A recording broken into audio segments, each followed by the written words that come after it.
Heavy rain soaks into shredded wedding fabric on dark pavement.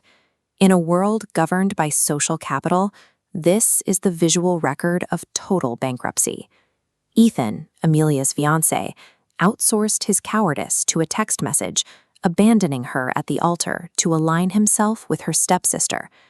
Vivian secured the takeover by presenting physical evidence of her own leverage, a positive pregnancy test, used to finalize the hostile seizure of Amelia's future. In 90 minutes, Amelia lost her social standing, her family's protection, and her relationship equity.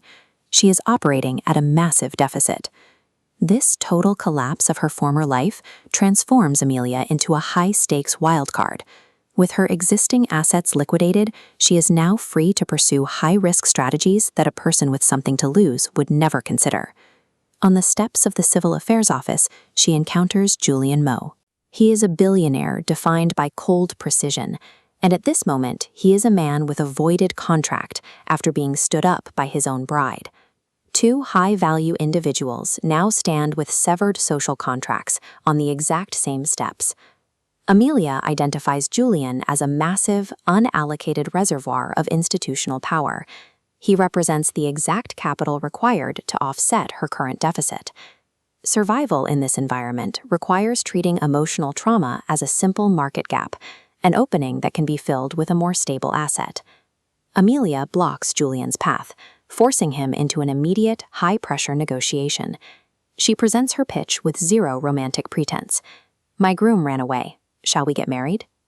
Julian's smirk suggests he recognizes a rare investment opportunity, a desperate asset offering a merger that solves his own immediate breach of contract. He issues a sharp warning regarding the permanence of this pact and presents a matte black card, the physical manifestation of his backing.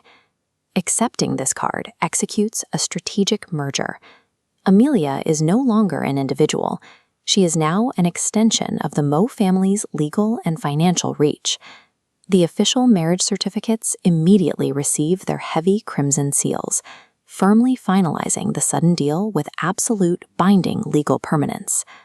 Across the city, Ethan and Vivian celebrate in a pink-hued wedding hall, operating under the assumption that their emotional manipulation has secured them a permanent victory. The couple is playing a short-term game.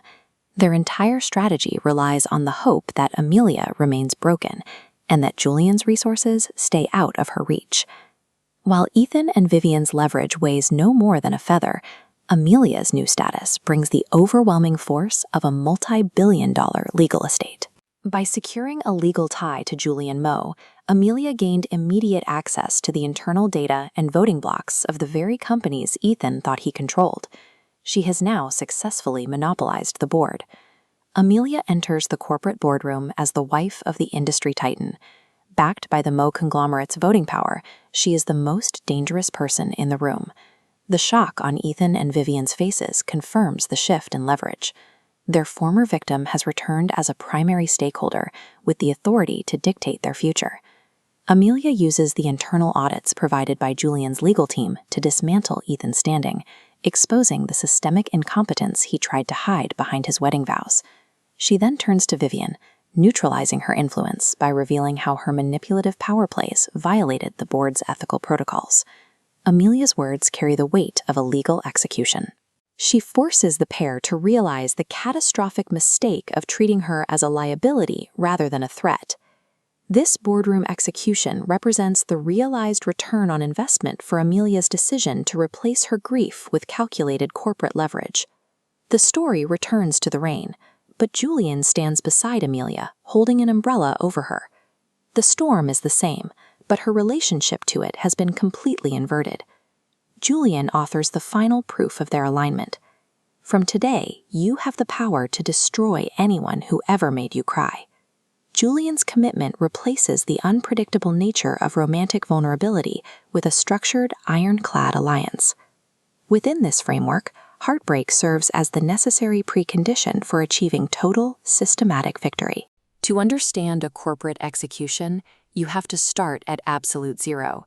Amelia stands frozen in the rain outside the Civil Affairs Office, clutching a torn contract.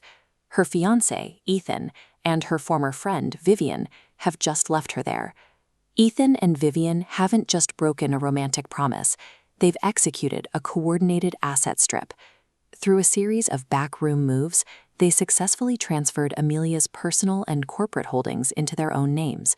This leaves Amelia in a state of total insolvency. She lacks the liquid capital to hire a legal team and the corporate leverage to contest the transfer of her own life's work. In this environment, raw emotion is an irrelevant currency.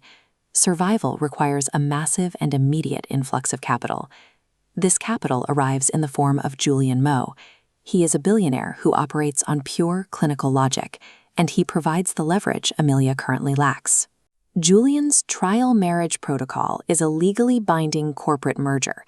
This diagram shows how the two nodes draw together, merging their core assets under a single protective shield to block out hostile actors. The contract is a precise exchange. Julian secures the specific public image he needs for his own ventures, and Amelia receives the billionaire backing required to fund a counteroffensive. By signing the protocol, Amelia transforms from a victim into a heavily capitalized majority shareholder. Amelia returns to her former headquarters, moving directly into the path of those who believe they've already won. Ethan and Vivian are conducting a summit when the boardroom doors burst open, physically ending their period of unchallenged control. Ethan immediately attempts to reassert his authority. He tries to fire Amelia on the spot, assuming his position as CEO still grants him the power to remove her. Amelia waits. She allows them to lean into their perceived dominance, letting them go on the record with their arrogance before she provides her response. They believe they are arguing with an ex-lover. They haven't realized the person standing in front of them is now their new majority owner. Amelia slides a thick black leather folder across the glass table. Over the last 48 hours, Amelia used Julian's capital to vacuum up minority shares and buy out the company's outstanding debt. This diagram shows that liquidity flooding into a single block, securing the 51% controlling interest. The math is final. Ethan is no longer the man in charge. He is a minority subordinate in a room he used to own. Julian Mo enters the room with his own security detail, providing the physical enforcement for Amelia's new legal status. Julian silences the room with a single question, asking who gave Ethan permission to raise his voice at Julian's wife. Corporate dominance is only complete when airtight legal ownership is backed by an undeniable physical presence. Ethan's collapse is visible. The realization that he is financially trapped causes his composure to evaporate in front of the entire board. Vivian moves to beg for a compromise, but her interpersonal tactics have no effect on the raw corporate power Amelia now wields.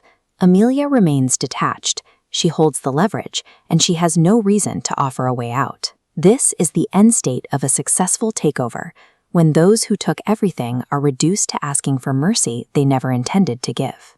Amelia issues her final terms to Ethan and Vivian, promising that every asset they misappropriated will be recovered tenfold. The hierarchy is now inverted.